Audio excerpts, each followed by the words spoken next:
शनिदेव का प्रकोप। एक बार सबसे ज्यादा श्रेष्ठ कौन है को लेकर सभी देवताओं में वाद विवाद होने लगा। विवाद जब बढ़ गया तब सभी देवता देवराज इंद्र के पास पहुंचे और पूछा कि देवराज बताए, हम सभी देवगणों में सबसे ज्यादा श्रेष्ठ कौन है। उनकी बात सुनकर देवराज भी चिंता में पड़ गए कि इनको क्या उत्तर दूं। फिर उन्होंने कहा कि पृथ्वीलोक में उज्जैनी नमक नगरी है, वहां के राजा विक्रमादित्य जो न्याय करने में बहुत ज्ञानी हैं, वो दूध का दूध और पानी का पानी तुरंत कर देते हैं। आप उनके पास जाइए, वो आपकी समस्या का समाधान कर देंगे।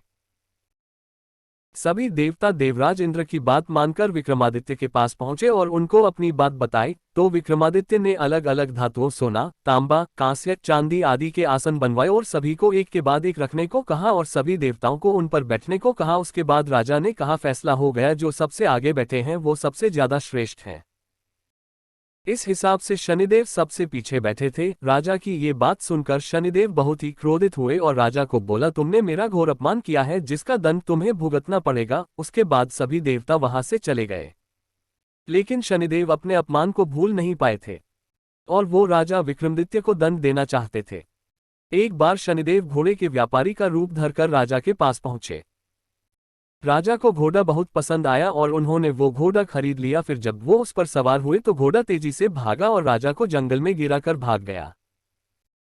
विक्रमादित्य जंगल में अकेला भूखा प्यासा भटक रहा था। भटकते भटकते राजा एक नगर में पहुंचा। वहां जब एक सेठ ने राजा की ये हालत देखी तो उसे राजा पर बहुत दया आई और उसने राजा को अपने घर में शरण दे दी। उस दिन सेठ को अपने व्यापार में काफी मुनाफा हुआ तो उसको लगा कि ये मेरे लिए बहुत भाग्यशाली है। फिर वो उसे अपने घर लेकर गया। सेठ के घर में एक सोने का हार खूंटी से लटका हुआ था। सेठ विक्रमादित्य को घर में अकेला छोड़कर थोड़ी देर के लिए बाहर गया। इसी बीच खूंटी सोने के हार को निगल गई। सेठ जब वापस आया तो सोने के हार को न पाकर बहुत क्रोधित हुआ।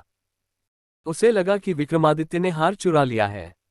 वो उसे लेकर उस नगर के राजा के पास गया और सारी बात बताए। राजा ने विक्रमादित्य से पूछा कि ये सच है, तो विक्रमादित्य ने बताया कि वो खूंटी सोने का हार निगल गई। राजा को कि इस बात पर किसी को भरोसा नहीं हुआ और राजा ने विक्रमादित्य के हाथ पैर काट देने की सजा सुनाई। फिर विक्रमादित्य के हाथ पैर काटकर नगर के चौराहे पर रख दिया।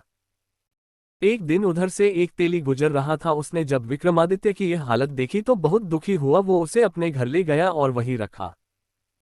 एक दिन राजा विक्रमादित्य मल्लहार गा रहे थे और उसी रास्ते से उस नगर की राजकुमारी जा रही थी। उसने जब मल्लहार की आवाज सुनी तो वो आवाज का पीछा करते विक्रमादित्य के पास पहुंची और उसकी ये हालत देखी तो बहुत दुखी हुई और अपने महल जाकर पिता से विक्रमादित्य से शादी करने की जिद करने लगी।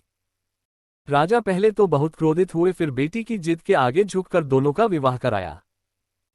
तब तक विक्रमादित्य का साढ़ेसाती का प्रकोप भी समाप्त हो गया था। फिर एक दिन शनिदेव विक्रमादित्य के स्वप्न में आए और बताया कि ये सारी घटना उनके क्रोध के कारण हुई।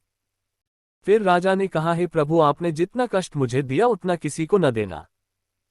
तो शनिदेव ने कहा, जो शुद्ध मन से मेरी पूजा करेगा, शनिवार का व्रत रखेगा, वो हमेशा मेरी कृपा का पात्र रहेगा। फिर जब सुबह हुई तो राजा के हाथ पैर वापस आ गए थे।